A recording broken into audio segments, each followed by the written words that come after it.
And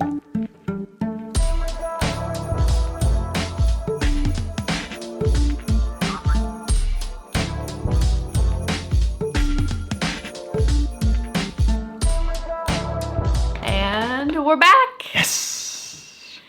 Day 11, because I don't have 11 fingers, so. Hey, I could do this. Day 11. Day 11 of Scotchmas. Woo woo. And we are on Laphroaig Cairdeas. Back to Isla. Did I say that right? You did. Cairdeas.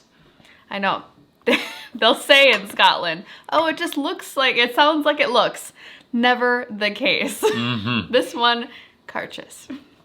And this is the 2020 Cairdeas, which is actually Gaelic for friendship. So fitting. Mm-hmm. So fitting. In 2009, they solidified that their annual special releases would be titled Cairdeas. Mm-hmm. And they do something fun and different every year, which I love and makes me want to buy a new one every year. This year is the Port and Wine Cask, which I love, and it's kind of been the theme this year. Mm-hmm. So let's give it a try. Sounds good to me. Although I want to slow it down. It's going too fast. I can't believe we're on day 11. We only have one more left. I know. Until next year. Mm-hmm. Or until next week. Like and subscribe. And join us for our next tasting.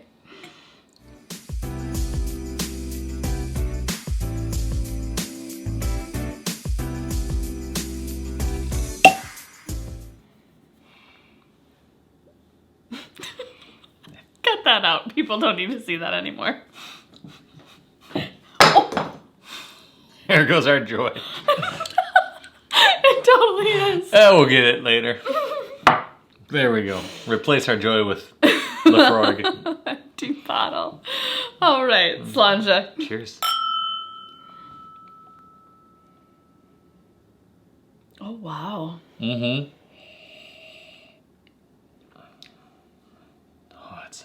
Oh, marriage of the smoke and the fruit. Wow, yeah.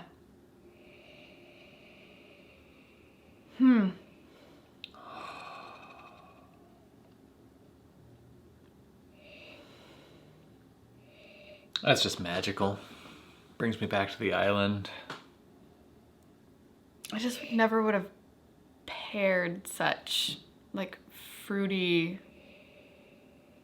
with a smoky Scotch, but wow. I think we should try it. That's pretty, that sounds cheesy, but that's pretty beautiful. Mm-hmm. It is. Wonderful marriage. Mm-hmm. Like ours. Aww.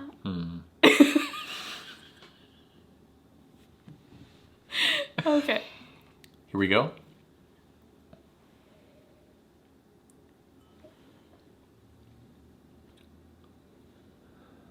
Oh. I'll sit with that one for a minute.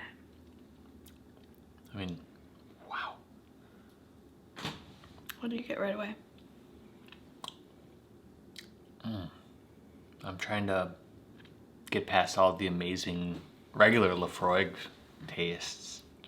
That briny, iodine-y peatiness that I love. And then some cherries and just some subtle, fun, friendly fruit notes coming on you. I was surprised I got I didn't want to mention it because I didn't want to put the flavors in your head before I heard what you were getting. But I got the chocolate cherry notes. And it was like a darker chocolate. So one that's more dry, leaves a little bit of that. Yeah. Dry bitterness, but good bitterness left on your tongue. And then after that starts to settle, then I start to get the smokiness that kind of lifts, just wafts off after it. Mm-hmm. I don't know. And it just stays, I can still have, it's still just sitting on my tongue. Mm-hmm. And then second taste is when I start to get that iodine. Mm-hmm.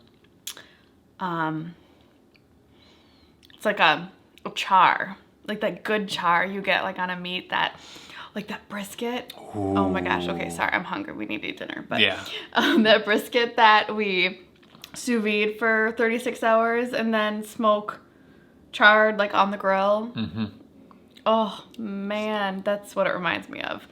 That really good, just rich, sweet char. And I feel like that's the part that really helps it. It just really marries really well with the port and red wine. Is that like deeper, richer char flavor with it. That's some good stuff.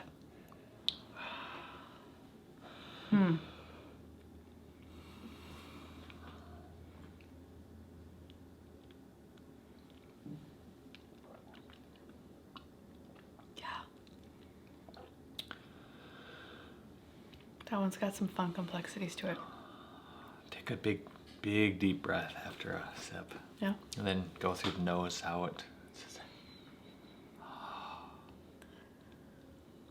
Puts you back on the sea.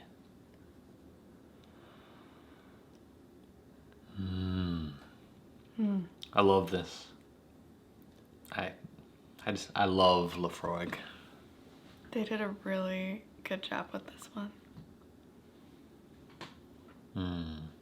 What notes are you guys getting?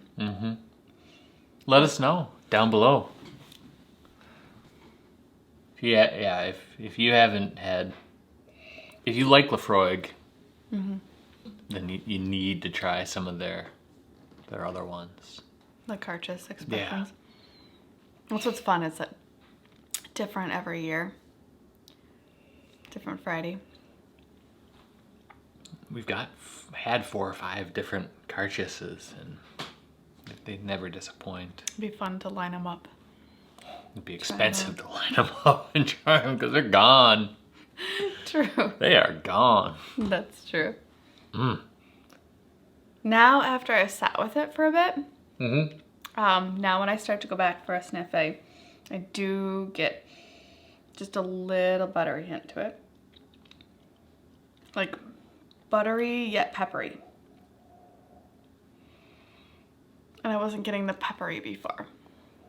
That's fun, where we've haven't finished a taste and set it down and come back to finish it and get such a different flavor. It's always interesting how that can really just morph and change depending on what you've had before or after. It's a really tough tasting technique to try. Not finishing your taste. Again, that's why I enjoy Scotch. It's like you just sit with it. You just sit with it.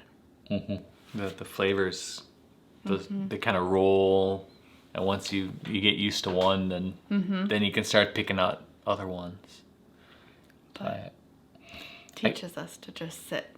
I mean, this is a half-ounce pour, and we've spent 15 minutes with it, thinking about it, pulling apart all the different stuff. I can't imagine just 10-second killing this bad boy. What I love too is that smells bring back memories. So not just of us having gone to Laphroaig, the distillery itself, but just the smell of it itself. Think of the charred marshmallows, and it just makes me think of an evening on our patio. And and now that we've locked in having a nice bottle of port with Thanksgiving every year, that's just gonna continue to add to the layers of memory flashbacks that come.